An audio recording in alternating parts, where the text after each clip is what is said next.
We will go ahead and get started. First of all, thank you everybody for joining us. It looks like we have about 23 attendees. There should be a poll going out here in the next minute or two. Would like to ask you briefly what your position is. Let's see, you should all see it right now. Please just take a quick second and fill that out. For this session, we'll be talking about values and changing the dialogue with citizens and concerned residents.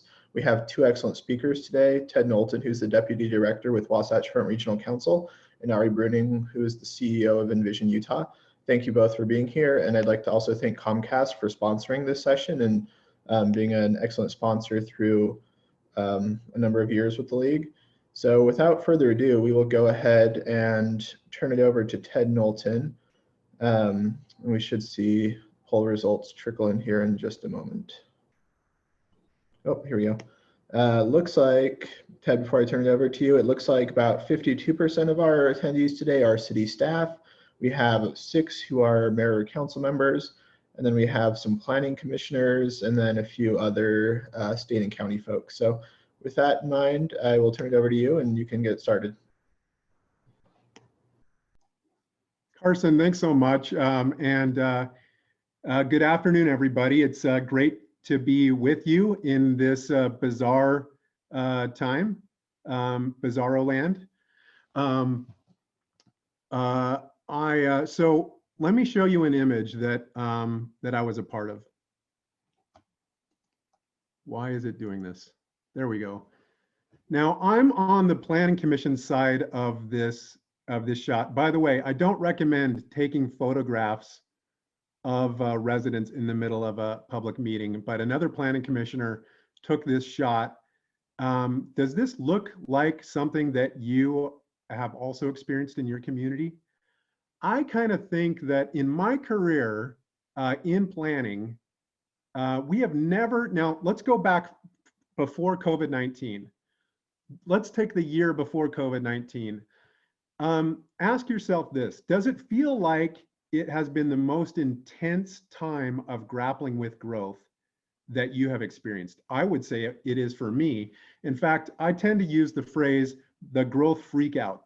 We're in the middle of the growth freak out. Now, COVID-19 added a whole new dimension to it, but we're still in the middle of the growth freak out.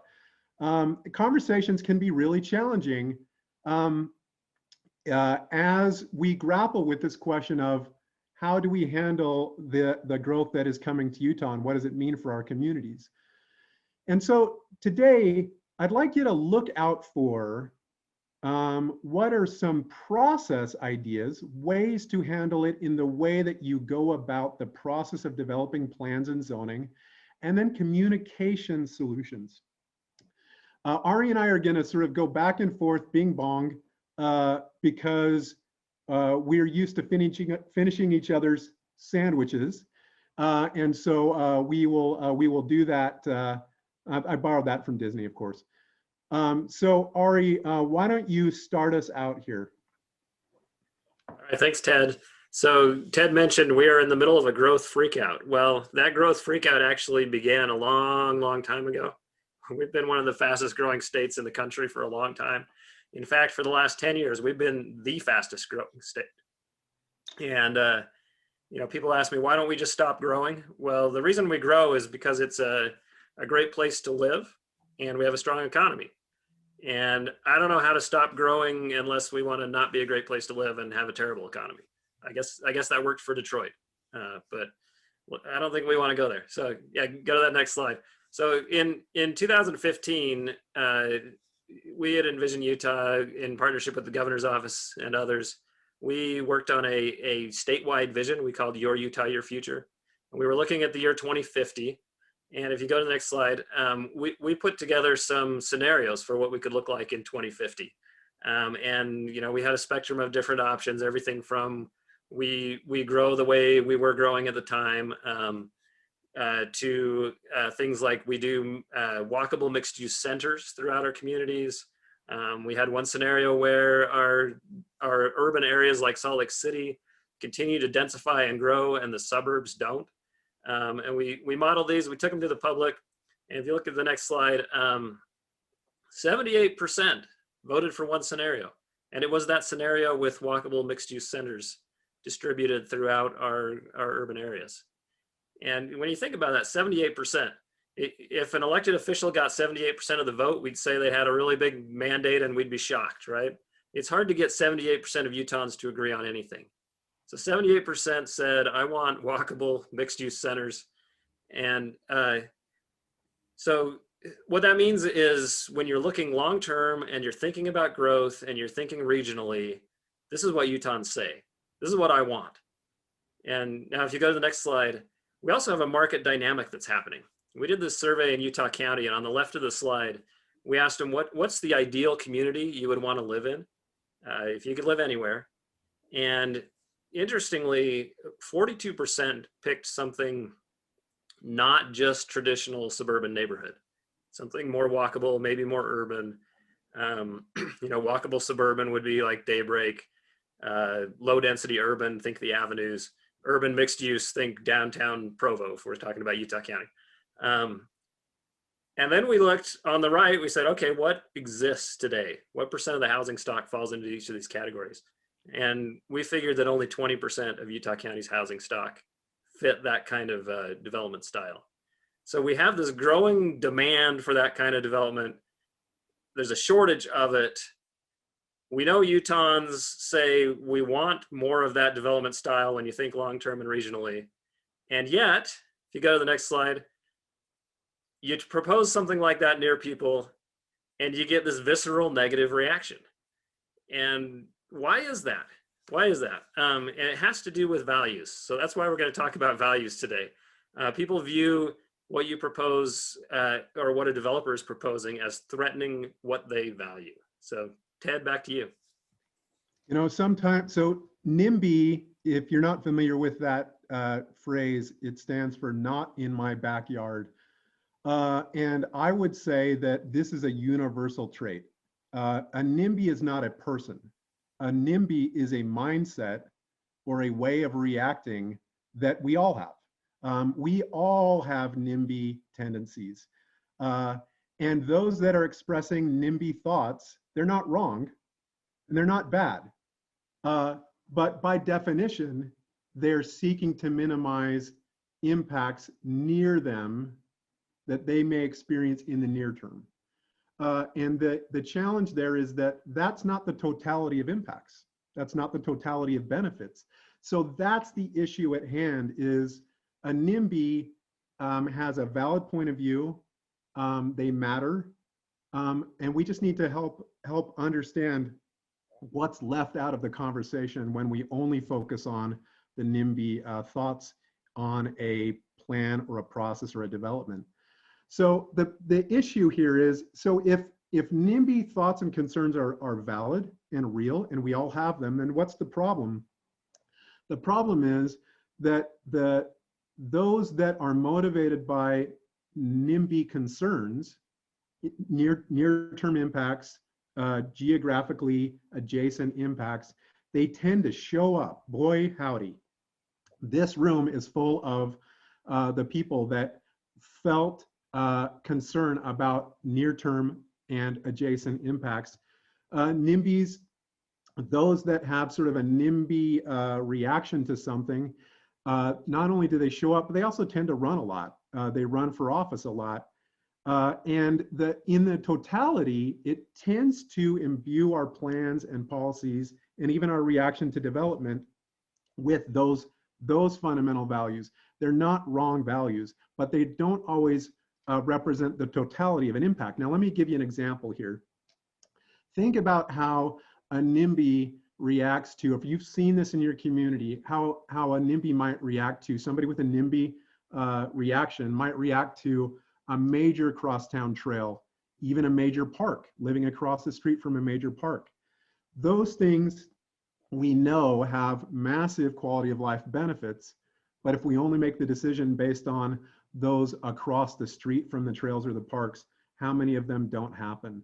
Well, in a very different way, you could think of even the siting of a prison. That's something that we have to have. Nobody wants it near them. And so how do we deal with that?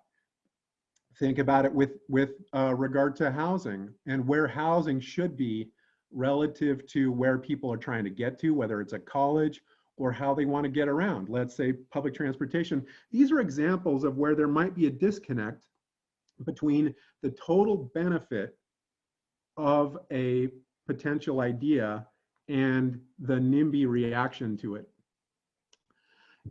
I'm gonna lay out a basic fact, which is that there are decisions that you need to make in your communities that may actually be slightly worse for those that live right next to something, but in the aggregate actually might be better for your community and possibly for Utah.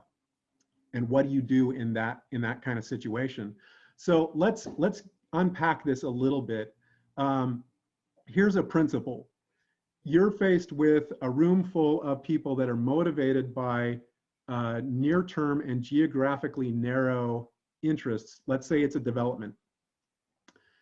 Start to talk about regional growth realities. Now, let me explain what I mean by that. Here's one thing. When we're talking about population growth in Utah, we need to recognize this is predominantly us. This is our large families. These are our own kids and grandkids wanting to stay in Utah. So when we're grappling with growth in Utah, we have to recognize this is mainly not Californians moving into our state. There is a component of that. This is predominantly about 2/3 our own natural increase. We sort of have an ethical imperative, therefore, to deal with growth because it comes from us. Now, there's another basic reality, which is that, so if there's a certain amount of growth that is here in our region that is coming, it's coming from our large family size, let's say you're a municipality, there's this basic idea that, you know, the NIMBY reaction, let's say to a development is, you know, let's just say no, and you know what? That development won't happen in our city, and therefore, we don't have to deal with the impacts. But that's actually not true. The reason is that those impacts will go wherever that development occurs. In other words, the fundamentals of growth means that those homes will be built somewhere and the impacts will be felt. So let me highlight this with some adorable cartoons. I should have put some like cute little stick figure people in here, but you could say that that those that are sort of worried about the impacts of a development, and by the way, these can be totally legitimate concerns. They may be afraid of that, you know, a higher density form of housing has higher impacts. That's true. Higher density does have a higher level of impact in an area, in an acreage. And so they might be worried that orange means more impacts, okay? In my town, if I let high density in my town, I'll have higher impacts. This is their worldview. It's not wrong. And so they think that, well, what I would rather have is I'd rather have much lower density and therefore the impact will be lower. But here's the reality. Because the fundamentals of growth means that development will actually relocate. And what you'll actually get is something more like this cartoon on the right. So if you say, no, I don't want to have the higher density housing, there may be very good reasons for that. We just need to understand that in the aggregate, there is a displacement of impact, and that means more development will happen somewhere else. What does that mean? Well, among other things, it means that a bigger footprint of development, and that bigger footprint may have a relationship to impacts as well. Now let's unpack it just a touch. Think about some basic fundamentals of as you go from a large lot, here on the left is an acreage lot, a 1 acre lot, and then you move down to the right and the lot sizes shrink, and eventually you get into sort of a townhouse kind of format. The street frontage per lot shrinks. This is an intuitive thing. It actually means that we have to build less infrastructure and that we don't have to drive as far when density increases. This is helping us sort of understand the relationship between the level of density and the level of impact. Now, this is not the totality of things, but there's a core fundamental here in how in our communities we should talk about impacts. And that is that we're used to, in our communities, talking about impacts per acre. You follow me? So if you have an acre and there's 10 dwelling units proposed on 1 acre, and you're comparing that to 2 dwelling units on 1 acre, which one has lower impacts? The 2 dwelling units per acre. But if we instead ask ourselves, well, what's the impact per unit? What's the impact per housing unit or per person? Then you flip it completely around and you're changing the dialogue. And by the way, you're actually being factually correct. Take this Washington, D.C. Comparison. So density tends to be greater in the heart of the Washington, D.C. metro area. When you start to think about an impacts per person perspective, it changes the way you're thinking about growth. This is important precisely because the growth will occur somewhere. In other words, if you say no to a development, that will relocate to another location. Those impacts will still be felt by the metro area and including your city. You don't get to wave the magic wand and get rid of the impacts. So we have to grapple with impacts. The way we can do that is by thinking about it on a per capita basis. So these are just a few, things to include in a dialogue with NIMBYs, and which is all of us, right? Include them in a dialogue with your community in order to grapple with, there's regional growth realities. Growth is something we can't will away. We've got to think about how do we handle it. There's always a nuanced conversation that needs to happen in a community, but these are a few things to note on. I think that it's helpful when people are talking about, let's say they have an issue with this proposal right here on this screen. It's an affordable housing set of housing units, and they're opposed to it. They may have terrific reasons to be opposed to it. I think a useful way to help a resident and a room full of people grapple with the pros and cons of different things is to ask them, well, okay, let's say that we say no to this development in our community. Where should the people with lower incomes be allowed to live? Where would you have them live? And have them grapple with that basic question. I think what that kind of problem-solving question of reframing, it might ask them to, it helps them calibrate, well, what are the other options for this developer? What are the options for those other options for those people that might live in these kinds of units? Where else would they live? And then you start getting into the mental process of comparing. Well, if they go in my city by the way, I live in North Salt Lake City. If they go in my city on Highway 89 next to a frequent bus route, and if we say no to that, where do we think that those housing units should go? If we say no, what's the next best alternative? Is it better or is it worse? And let's not just grapple with what makes sense on this one site. Let's think about the need for accommodating those with limited means, and just ask ourselves, how would we solve the problem? I hope that makes sense. Ari, take it away. All right, so that first principle Ted hit was to focus on the regional growth realities, right? That the planning commissions do not create growth. If you don't know what creates growth, go back to your 8th grade health class. The second principle here is don't just focus on those short-term impacts in the adjacent community, which is what a lot of the neighbors are thinking about. Well, let's talk about the region as a whole. Think about those impacts. And are we creating what you might call a tragedy of the commons, where if each community acts in what they view as their self-interest, are we creating something that's worse for everybody? So we should be asking ourselves, what if every community made the same decisions that we're talking about making as a community? So if our community says no to this affordable housing, our neighbors say no, their neighbors say no, their neighbors say no.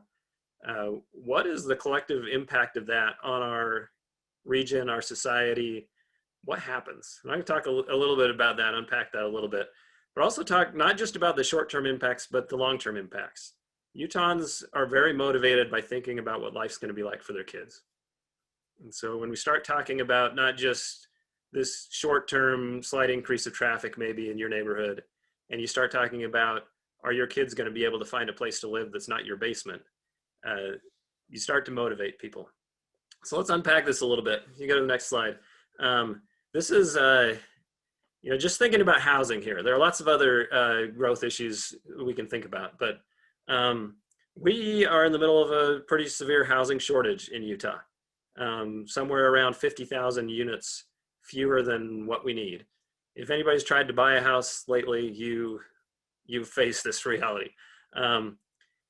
And the growth pressures that are causing this are not letting up during COVID. If anything, they're getting stronger. We have become a place where people come for safety and good jobs and a more affordable place to live, if that lasts. And the result of this, if you go to the next slide, is our housing prices are going through the roof, growing much, much, much faster than our incomes. So if we have, it's a simple supply and demand problem.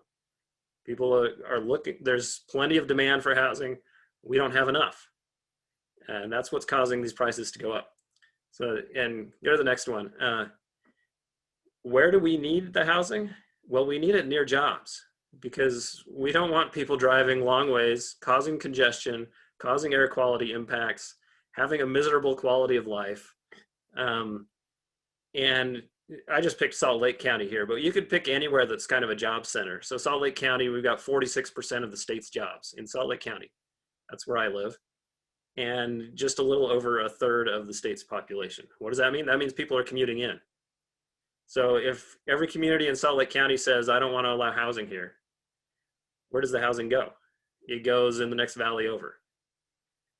It might go to Tooele. It might go to Summit County. It probably won't go to Davis County much longer, and I'll show you why. So when you think about the regional impacts, you can think that housing project in my community, yes, will create a little bit of traffic and congestion here.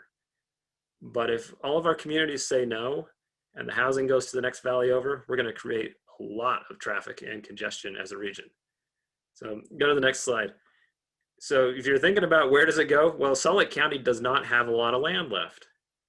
We've got about 40,000 acres left, which means if we want to accommodate that housing, we can't do it at low densities. It just can't be done without sending the housing somewhere else. Now, Davis County, go to the next one, has even fewer acres left. We got about 20,000 acres left on the west side of Davis County. That's going to be gone before too long.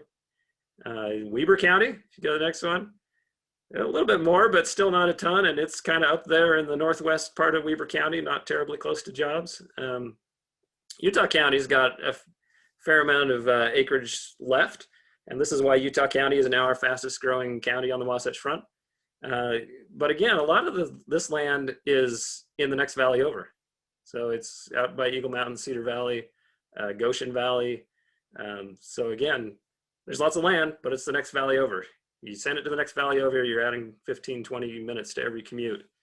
And this is what we're talking about when we're thinking about adjacent impacts versus regional impacts. Yeah, I saved myself a little traffic in my neighborhood, but as a region, we've made it just a whole lot worse. And our infrastructure that we've got to build gets a lot more expensive. So talk about with your constituents, the amount of growth that's happening, talk about the regional impacts. And then if you go to the next one, we're getting into process now. Think the discussion we have when a project gets proposed, that's when the pitchforks and the torches come out, right? And the project may be completely consistent with the general plan. And the issue becomes the community's not actually bought into that general plan. And what we need to do is back up a step, and at that general plan level, that's when we need to have that robust discussion about how to accommodate growth. If you do it at the project level, the tempers are high and it's really hard to do. But if you do it at the general plan level, you can have that discussion. You can ask those questions of, if not here, where? And where are the appropriate places in our community for these different kinds of development?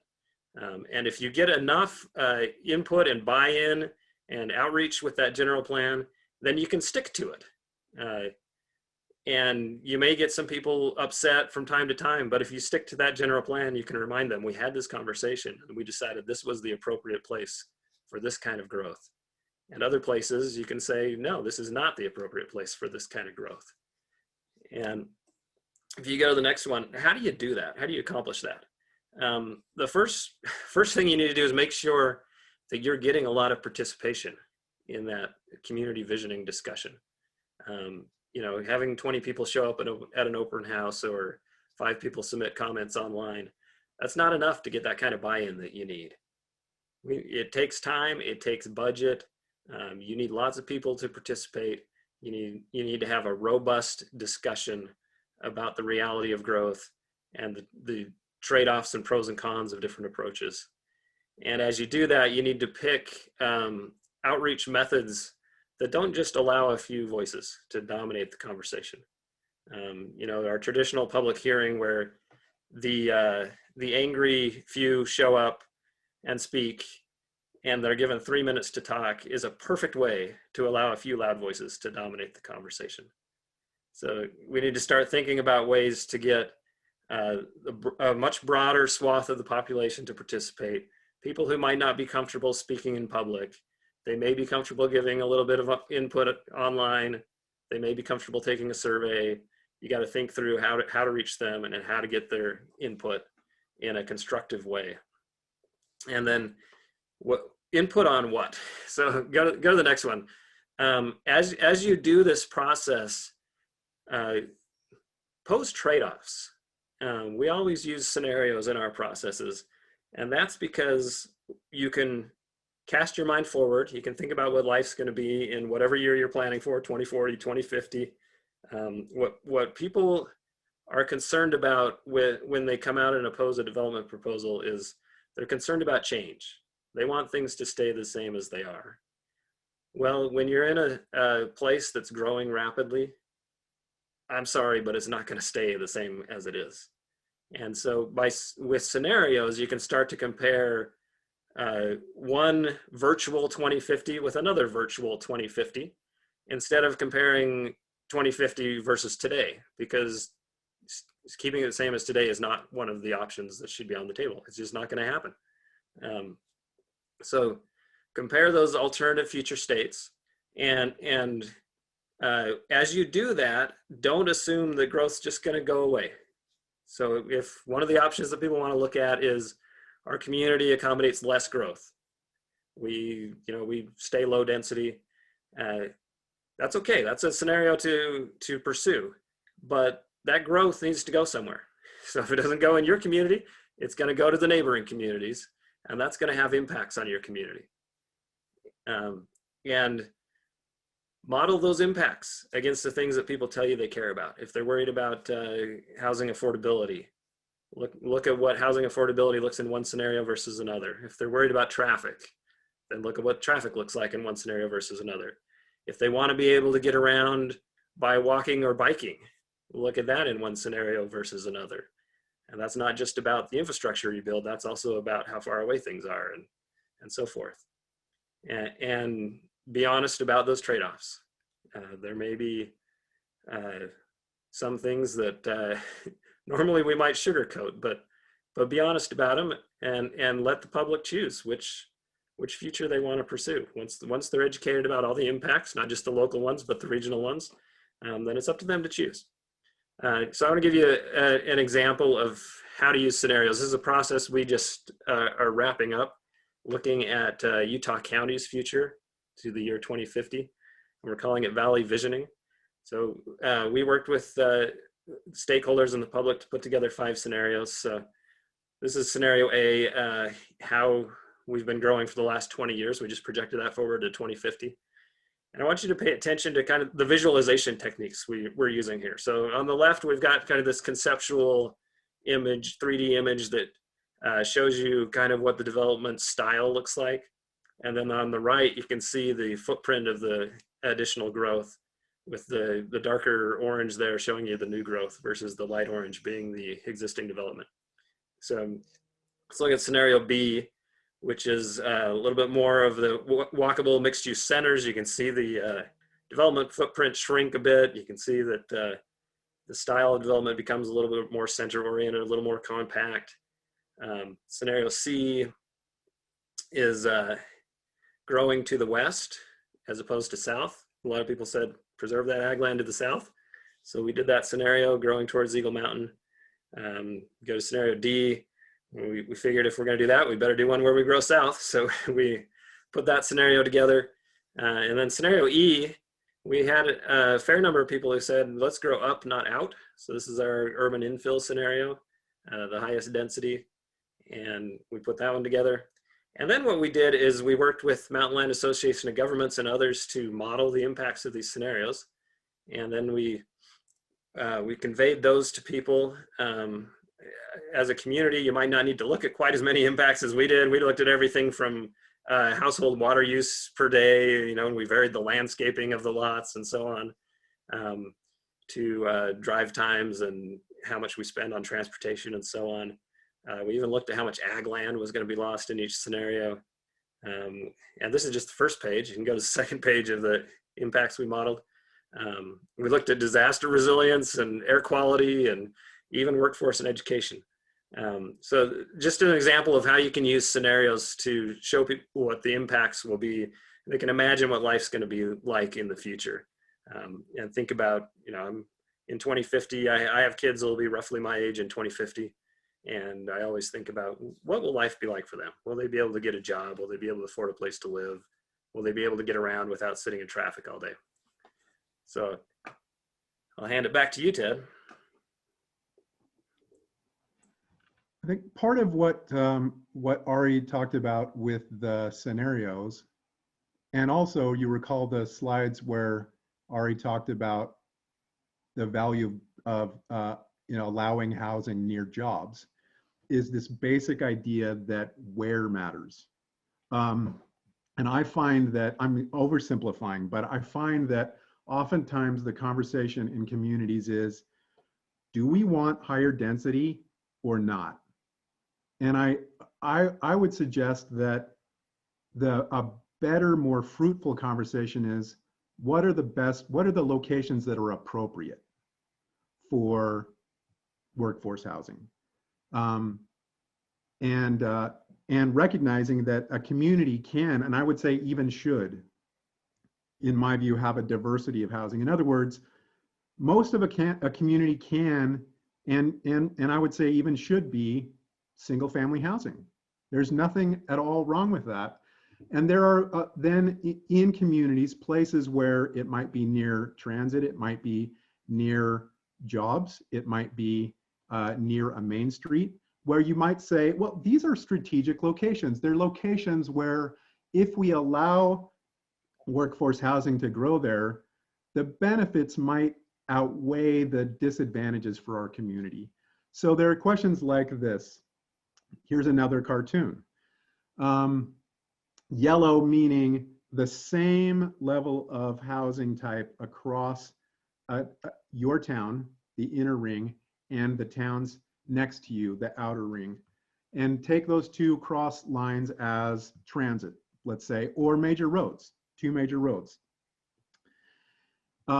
If you, this reiterates what Ari just showed with those Utah County scenarios. If you were to allow more intensity just in a few locations, next to public transportation, perhaps next to jobs, then you might enable an actual reduction in the built footprint. Now, note that the rest of the yellow is still single family.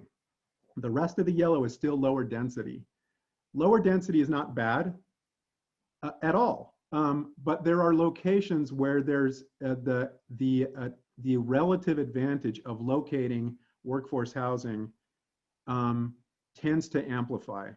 And we have a name for this. It's called centers or centering. Now, here you're looking at one municipality. This is about 10 square miles, just to give you a sense of it. Those red lines, think of major roads. Now, the zoning coloring book is sort of yellow is single family housing, orange is, let's say, just think of like a townhouse, okay? Green is, it's rural. Think of that. Now pay attention to what happens if we take the same number of homes on the left and we allow more higher density, but just in a few locations. Just in a few locations, we let the housing become even more dense. Brown, maybe it's apartments and condominiums. Now, here's the story in the aggregate. The acreage for single family didn't change. The acreage for single family stayed exactly the same. The allowing a higher density of workforce housing, a greater intensity, what did that do? It meant that this community could save more land for rural space. It also helped lead to places that were more distinctively active, where you might see, take the center right in the heart of that town, you might see a lot more walking and bicycling because there is a higher intensity of use where you want it, where you want to create a gathering place. So when you go from this to that, you're really actually leaving the acreage for single family about the same. You're enabling more rural land. You're at the same time, you're lowering housing costs. You're making it easier to walk and bike. More people can opt to ride transit if they want to. In the aggregate, all of this means cleaner air. It means we spend less on infrastructure. There's taxpayer benefits. So this is this basic question. It's not density good or bad. It's where does it make the most sense? And having this conversation about where in your community are those strategic locations where, hey, acknowledge that there are people in our communities that have limited means. We need to enable them to live places. If we think about the win-wins, then it starts to it helps us ask the question, how do we make this workforce housing help us meet other community and regional objectives like this kind of thing? And part of this story is about when you think about the expenses of transportation. So when we think about affordability, right, affordability is one of the big conversations we're having in Utah. Housing affordability. Housing is just part of the equation. The other big part of a household's expenditures is transportation. This shows you a color spectrum from blue meaning more affordable to red meaning less affordable when you add up together the cost of housing and transportation, okay? And I'm showing West Jordan because West Jordan has a diversity of places and it also has a light rail line. So it's an interesting sort of case study. Note that near transit, that H plus T is lower, whether you're within West Jordan or you're there in Murray, for example. And it's this sort of reinforces this question that where matters with regard to transit and jobs. And West Jordan has accommodated this in their general planning. So these stars show you where they're contemplating city centers or city neighborhoods, that kind of pattern, and it relates to job location and public transportation. But this is a lot about places. This is about what we experience in our communities. This is Layton. In Layton, a front runner station came in. And you can imagine when Layton says, well, you know, where matters, let's be strategic about where we allow workforce housing to occur, and let's put it into a format that works for us as a community. Let's think about creating a great place, walkable, mixed, vibrant. These are places that are growing in our communities and they're part of our fabric and always have been. So these, the two on the left are new and the two on the right are historic. This is just sort of a pattern of development that the market always wants to work towards, because it takes advantage of strategic locations. It's also part of the conversation that many communities have had as part of the Wasatch Choice 2050, which is this location of centers. When you look at these brightly colored polygons, these are where communities are saying, you know what, let's explore these locations as strategic spots where maybe we explore a different pattern of development. And note again, how the vast majority of what you look at on that map is actually intended for lower density development.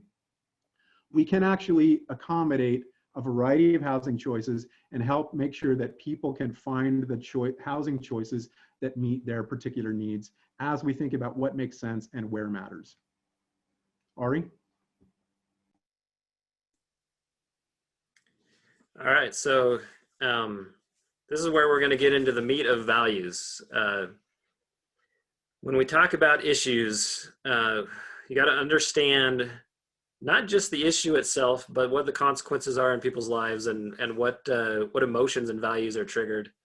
And that involves making things personally relevant to people, and it also affects the language we use. So we'll get in detail in this, so let's unpack this. I think Ted, you were going to do the next few slides, right? Okay, yeah, I apologize. Now, when we're talking about values, we're not talking about political differences. We're talking about things that human beings have in common, even across cultures, and definitely across political divides. So we're talking about those things that are so stable and enduring, they're fundamental to being a human being. So we're talking about things like, let me see if I've got it in here, these things: self-esteem, care for others, being concerned for your family, self-fulfillment, the feeling like you've made a difference. All of these sort of are bedrock values that we all have in common. Now, here's the thing. Sometimes when we think of the attributes of growth, it could be the attribute of a development or of a piece of infrastructure, or how we're thinking about how our community might change. So we may view that attribute, that form of, let's say, development, as contrary to those fundamental values or consistent with. And we as planners and elected officials and planning commissioners, we need to understand how people make those connections. And I think that can help us then inform the policy choices that we make. And it can also help us understand how we ought to talk about things. So there's this body of research called values laddering, and values laddering helps us map out how do people link the attributes of growth to those enduring values. Let me give you a sense of how this unfolds. So there's three basic levels in a values laddering process: attributes, what people experience, community, commute, open space. What are they actually experiencing? What are the consequences of what they're experiencing? And then how does that relate to personal values and emotions? So it's this kind of process. Start at the bottom of the screen. Let's talk about quality of life in Utah. Why do you rate quality of life in Utah the way you did? And so here's an attribute. On the right is an attribute. Well, people here are friendly. That's an attribute. Then you ladder that up and you ask, well, why are the friendlier people important to you? And you're laddering that to the consequence. Well, that matters to me because it's a better place to raise a family. Well, why is it important to you to have a great place to raise a family? I mean, some of these are sort of obvious questions, but they help you map out these links. Well, because it's a safer place to raise my child when that's the personal consequence of being surrounded by friendly people. And then that in turn puts me more at ease. I have less worry and I have better security and love as a parent. This is a mapped out ladder. Now, this is a messy and super important chart that was developed by Worthland Worldwide that is related to a firm now called Harris Interactive. And this was pioneered by Envision Utah now 20 years ago. This is the kind of thing that their corporations have been using values laddering to understand how people react to products. Politicians have been using values laddering to see how people react to issues. This is the first time that values laddering was sought to understand, was used to understand how people react to different forms of growth. We're going to unpack this a little bit here. And this, I'm always a little worried that this is a little bit much to deal with. But as we start to unpack it, I think you'll start to see, okay, there's some real applications here in terms of how we talk about growth issues and in my community. So this just shows you, and Ari, are you taking it here? Yeah. Go ahead. All right, actually, you want to go back to the previous slide? Yeah. We need to spend some time on this because there will be a quiz at the end. I just want to give you kind of an example of how to think about this. So if you see down at the bottom in the red there, those are the attributes. And you see the word traffic. So you might talk about traffic or infrastructure. How does that affect people? Well, you work your way up the ladder and you get to this notion of saving time. And why does saving time matter? Well, I can do other things. I can spend time with my family, or I could do a better job at work. And that leads to accomplishment or peace of mind, whatever it is at the top. And as you talk about these issues, where you're going to be most emotionally impactful is when you're talking in the yellows and the blues. So you can talk about public transportation in the red there, but when you really start to emotionally impact people is when you start talking about the fact that by having public transportation, that means that you can save time. Whether you ride it or not, it will help you save time. And that means that you're more likely to be able to get home and have dinner with your family. So you can start to see how you start to use these value ladders. Okay, let's go on to the next one. So this next slide picks one of the ladders off of this map. And this is the strongest ladder. We've done value studies in Utah 3 times now in the last 20 years.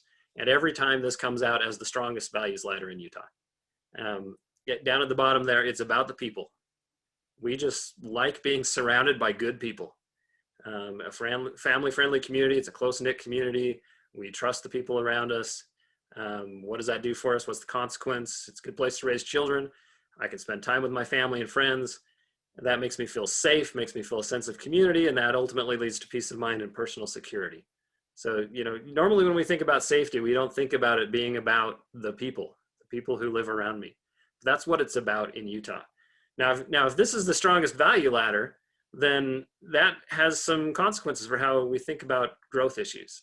So if you go to the next one, I think a lot of the time what's happening in people's, maybe even in their subconscious, when they're thinking about density, for example, they equate that to crowds. Well, what do crowds conjure up for them? They think of places that are filled with crime. They're a bad place to raise children. It feels less safe, and that peace of mind is threatened. And that's the value ladder that gets tapped into. That generates that big visceral reaction opposed to whatever's being proposed. Now, what if we kind of flip that around and used a little different language? So if you go to the next slide, we start talking about, it's not about density, it's about housing options in my community. That's about choices. Those are good things. It means my children can find a place to live and they can handle life's problems. And that causes me to have peace of mind and personal security. So you can kind of see how this affects your conversations. It affects how to talk about these things, also affects even as we're making decisions about planning decisions, what are the things that people are actually looking for in their lives? So go to the next one, just to give an example of how this might affect the words you use. So think about the word dense. This is something that I've heard Robert Gross say a lot of times, but what does dense mean? It means stupid. It means crowded. It just brings all these negative emotions. You start talking about choices, though, housing options and choices, that brings some positive emotions. It means I have control. It means my children have control about where they can live. They can live near me. They can live near work, whatever it is. So to give you another example, here's the next one. The word walkable. What are the images that come to mind there? You start to think it feels like a neighborly place when it's walkable. People are out on the street. They're interacting with each other. It means you're spending time with your family walking somewhere. You know, I live in Daybreak. I can walk 5 minutes and get an ice cream cone with my kids. Those are the kind of images that come to mind. It means I have choices for how I can get around. I don't have to drive. And it makes it feel like a safe place. If it's walkable, it's got to be a safe place in order for you to be walking, right? So those are the kinds of things that that the kinds of emotions that are triggered by the words you choose. Looks like Ted's got something to say here. Well, every time that I bring this up, a fair question comes out like, so are you gaming the system? Is this about gaming the system? And I think that the ethical requirement is to be honest. And so if you're not actually talking about a development or a plan that is walkable, then you can't call it walkable. You have to be honest. If the policy that you're looking at in your community doesn't actually create choices, then you can't use the term choices. But if you are being accurate in the way you are talking about things, then you do need to understand that words do matter. And that when we go and from talking about high density housing, which sounds like crowds, it conjures up all of those negative images. It activates the negative value ladder, and we could validly talk about it another way. Then we should do that and unpack that kind of thing. So words matter. Yeah. So go to the next slide. And this is just to show you how this is a survey result from an analysis we did.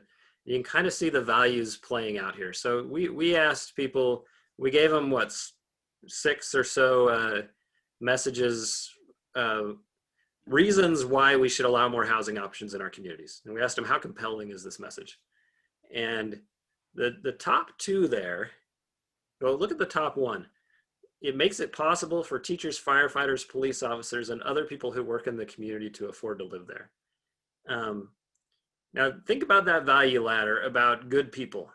What I like about Utah is the good people.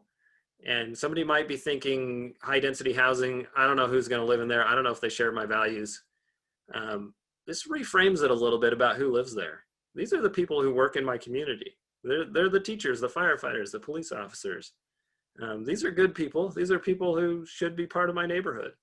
I think that's part of the reason why that message is so compelling. And then the second one there is back to Ted's point about where matters. It makes it easier to live close to work, shopping, and other destinations.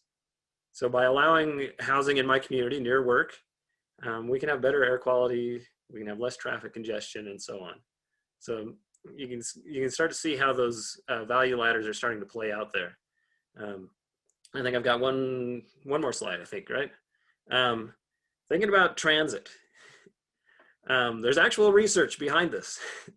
If you talk about it as mass transit, you get a much more negative reaction. Again, mass, very similar to that word density, right? It feels like it's crowded. If you talk about public transportation, that actually is a much more positive term. You start to think about, this is for me, I'm part of the public, I can get my work done, I can get home sooner, I can have cleaner air, those kinds of things. So the words you use matter in terms of how people react to different things. So I think I'm going back to you at this point, right, Ted? Yeah, thanks. Another values ladder to talk about and note is relative to parks and open space. So when people think about usability of parks and open space, then that conjures up the prospect of being able to spend time with family and friends. and it links up to the love my family values ladder. It also links up to healthiness and happiness and personal enjoyment. And so it fans out a little bit, but the root of this is when people see themselves taking advantage of park or an open space. So now the concept of healthy habitat for animals is of course totally valid. It is of course a good thing. It does not factually resonate with as many people as if they're thinking about the usability of open space for them. And I just want you to know this. Now, the Nature Conservancy built their whole campaign for years on this basic concept. And so every time you saw any literature from the Nature Conservancy, there was a person in it, because it wasn't about saving land just for its own sake or even for ecological purposes, but it was about you as the individual seeing yourself taking advantage of and enjoying spaces with your family and friends. We need to understand these things when we are engaging in planning processes. Now, this one is a tricky one, and Ari, I can't remember if you were. I'm going to kick this off and then hand it to you, I think, right? I don't remember. Well, equity is, we're having a national conversation right now, which is more than appropriate, about the underserved, the underrepresented in our communities. It was really a powerful keynote, of course, from Reverend Davis this morning. We're having this conversation. It's also about what happens within our communities. There are sessions, I know, here in the conference about it. This is an interesting space that I think there's maybe not as much, or I would say I'm trying to grapple with, and maybe others are. Well, so how does this relate to the values ladder? Here are two images shown by people of different political persuasions. On the left is the concept of equity, meaning everybody gets a fair shot. And that might mean something different for different people. You know, some different people need a little bit more help, so they have the same ability to view this game. And on the right is a different political persuasion. He said I wasn't paying my fair share, took my candy and gave it to a kid who wasn't even trying to trick or treat, right? So there's this sort of redistribution element associated with the image on the right. This is a space where we're grappling with, how do you talk about these things differently? Ari, I think you're going to take it on this one. Yeah, so this is a value study we did in 2016, I believe, where we were just testing equity of different words and phrases. And just, you'd give somebody a phrase and you'd say, do you have a positive reaction or a negative reaction? And this is in Utah. And it's interesting, you know, equity on balance gets a positive reaction, but much more powerful to talk about equal opportunity, because it doesn't conjure those notions of redistribution. It's more about fairness and opportunity. And in fact, we were, at this time, we were doing a value study about education. And we asked people if they agreed or disagreed with different statements. The statement that they all agreed with the most was that every child deserves an equal opportunity to succeed. So I think next slide, I'm giving it back to you, right? Yeah, and this is a little bit of a dismount slide on this, but again, use valid, honest frameworks. What the words we say should be accurate, but density is a word you should aim to not use. Now I found myself using it in this very presentation. You should aim to find other ways that, if you can, that are valid. When we talked about transit, and we talked about open space, and I'm just like highlighting a few takeaways this way. I think there's also this basic idea of choices. So these are goals that were adopted by the Wasatch Front Regional Council, a council of mayors and county commissioners. They adopted this as the framework for the plans and policies that Wasatch Front Regional Council puts in place as we work with all the communities in the Wasatch Front. And I want you to look at these and think about values, the values ladder. So for example, quality transportation choices, housing choices and affordable living expenses, ample parks, open spaces, and recreational opportunities. You'll note sort of both the words that are used and the words that are not used. And this just highlights some of the application of these concepts. We're getting near the end, and then we want to, of course, work with Carson to just explore this with you all for the time we have left. Words matter. Competing valid terms activate different personal values. Remember those gateway values, that safe and secure environment, personal and community enrichment, personal time and opportunity, financial security. In the absence of the words themselves, think about the perspective of the person that you're talking to. They may not state it, but they might be motivated in their reaction to something relative to safety or relative to some of these other things. How much does it enable them to enrich their lives? And you can introduce, again, if it's valid, if it's true, you can introduce other ways of looking at the same kind of development plan or policy. Now, we're summarizing the communications principle that we talked about. Think about growth within the regional reality. We can't will away growth unless we ruin our quality of life, right? I mean, and Ari talked about that at the front end. We have to look beyond the adjacent short-term impacts. I will submit to you, if we don't, we will make bad decisions. If we only let our decisions be based on what impacts us adjacent and short term, we will avoid making those decisions that will help us be a great place to live and work, even as we grow and grow and grow. And use values-based language. And process principles. Ari, do you want to take us through this slide, and then we'll open it up for Q&A? Yeah, so as I hit on before, we need to make sure that we're doing robust long-range planning and visioning where the community, broad section of the community is participating and having that conversation so that we're ready when the development proposal comes. And in that process, it's so powerful to use scenarios so people can see the implications of today's choices in the future. And then as Ted noted, this isn't necessarily about density everywhere. This is about thinking about where the appropriate places are for the right kinds of growth so that we can have the best outcomes for everybody regionally.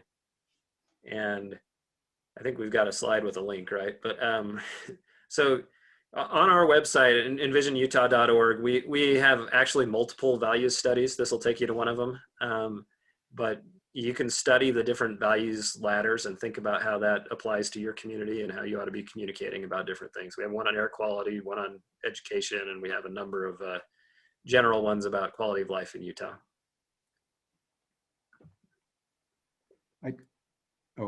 Do you want to hold those, or do you want to talk about those? Now let's go to questions. Okay. Awesome. Turn it to you, Carson. Thank you, Ted and Ari, for your outstanding presentation today. I would encourage anybody who has questions to just go ahead and type them in the chat box there, and then I'll read them off, and you can field them. There was one comment while we wait for people to type. There was one comment from Mayor Mann in Highland who suggested that part of the choices discussion is that it's not just about affordability, but different landscaping options, different impacts for life. And I think that's an important piece of the choices, is that, somebody might not want to have a huge lawn, somebody might. How do you provide those different resources within your community? Outstanding comment. Yeah, and I think the question often comes up, we've seen what's been built on the Wasatch Front has changed from about 2/3 to 3/4 single family to about half and half now. And question often comes up, how much of that's affordability and how much of it is just changing preferences. And it's hard to say. It's a little bit of both. It's probably a little more affordability than changing preferences, but millennials are much less likely to want a large yard. We have a question from Oh, the chat box is moving quickly. We have a question from Mayor Burton in Highland. He said in West, or sorry, not Highland, West Jordan, we have plenty of affordable housing, but it is largely larger stock. How do we get newer stock affordable housing? Even smaller units built today are costly compared to the older stock. So that's a great question and a challenging question. I do think that we need to understand the housing market as a ladder, and I'll make that point, the ladder, with regard to the type and also the age of housing. I think sometimes communities might be, and I've seen it in my own community, reluctant to, let's say, approve a development that is full of townhouses, that the price point of those townhouses is pretty high. And the argument against them might be, well, these aren't affordable.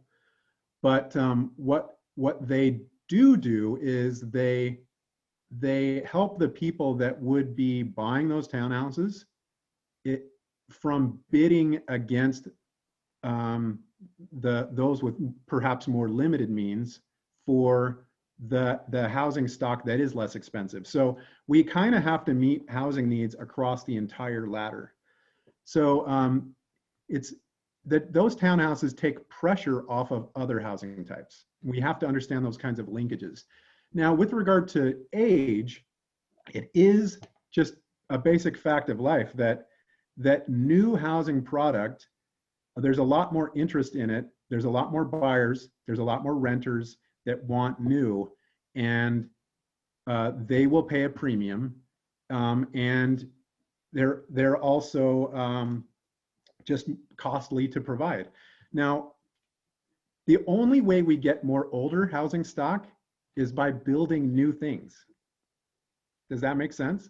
So if we want more naturally affordable housing, we can't create old housing. The only thing we can do is create new housing. And so we have to understand that over time, things move from high costs to slightly lower costs over time. It's sort of a pet peeve of mine when people only focus on the cost of housing at the point it's developed. We sort of have to understand the longevity of the development pattern in our communities. That said, I recognize that I think maybe my answers to Mayor Burton's terrific question, or maybe there's more to that. There's more to unpack there, but those are a couple of reactions. Another question is, what are some of the best, this is from Tim Watkins, what are some of the best platforms, apps, etc., that are helping broaden outreach and participation in the planning process? That is a great question, and actually probably good for me to put a plug in here. There's Wasatch Front Regional Council has had a group of communications professionals from various organizations who've been working together to put together a public engagement guide that hopefully we'll have fairly soon. That'll help point to some of those. I'll tell you, we at Envision Utah, COVID has actually been good for us in a way. You know, historically we've held in-person workshops and things, and you can't do that during COVID. And so we've tested a number of online methods to do public input. As an example, we used one called iTracks, where it's an online chat product that happens over 3 days. So each day you get on, and for 20 minutes you answer questions that we pose to you. And then we have the opportunity to read all the answers and decide what we want to ask again the next day. And it actually, we feel like by doing that, we got 3 or 4 times as much input as we would have if we'd done an in-person meeting, because in an in-person meeting, one person talks at a time, and online, everybody talked at once. And the fact that it was over multiple days and we were able to then dig in deeper to various things was also very useful. The other thing I'd add is getting the word out is critical. And whether that's, you know, sometimes that takes money, sometimes that takes some spend on social media, for example, just to get that word out. I want to put in a plug for Ari's session this Friday, which is does your city plan have buy-in? And so there's a variety of techniques that are going to be explored in that one. And that's a great example.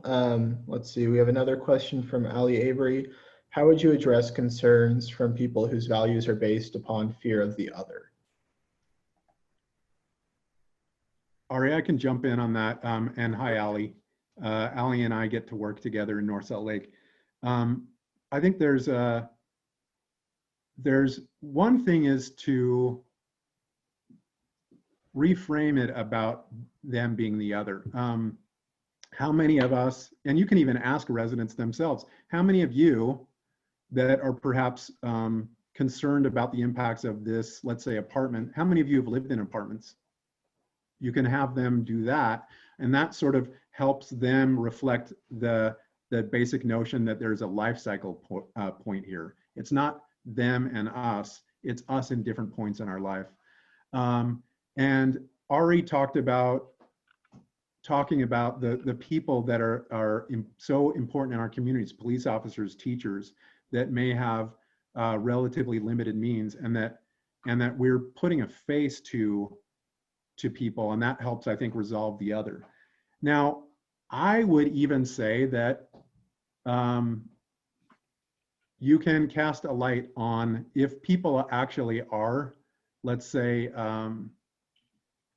it's fear-based, then maybe you try to shed light on motivations, and just like try to create some transparency about motivation. And that can be a little bit tricky, but I think that sometimes that is unfortunately needed.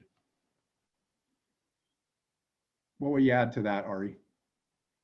No, I think you covered it pretty well. And you know, that number one value ladder of the people in a safe, secure community is what's being touched on there. That, you know, I don't know these people. I don't know that they share my values. And I think the best way to attack that is to reframe who they are. That they're no different than you are. You may have been them at one point in your life. We have, I think, time for one more question, and I just want to briefly mention again that the recording will be available to all attendees after the conference ends, and we will put the documents and materials on our website so you can look out for those. So the last question that we'll have today is, does Envision Utah take into consideration the agricultural preservation of land use? Seems like we need balance in small and medium cities, and maybe leaning towards too much growth in housing over recreation and farming livelihoods. Yeah, that is actually a great question. You know, in Utah, a lot of our best farmland is along the Wasatch Front, where we're growing rapidly. And that is a great place for a community conversation of what you want to be in the future. You know, and obviously housing always wins over agriculture in the marketplace. So we have to get creative if we want to keep that agriculture. And one thing that's counterintuitive to a lot of people is often we'll think that if we only allow low density in our communities, then we'll keep that rural feel and that agriculture. But the lower density we develop at, the faster we chew up land. And so there's a bit of a trade-off there. If we grow more compactly, then our agriculture land will actually disappear more slowly. But that's not to say that that's appropriate for everywhere, and it's a good place for a community conversation. If you want to add anything to that, Ted. But... Well, yeah, no, I think that you know, that it's not how much dense, it's not the level of density across your city. It's perhaps how much growth occurs in centers, and it gets back to that where matters conversation. So you can still have a community with a lot of lower density single family homes. It might just be how much you are taking advantage of the strategic locations, and then the link to that and ag enabling or slowing the rate of impact on ag.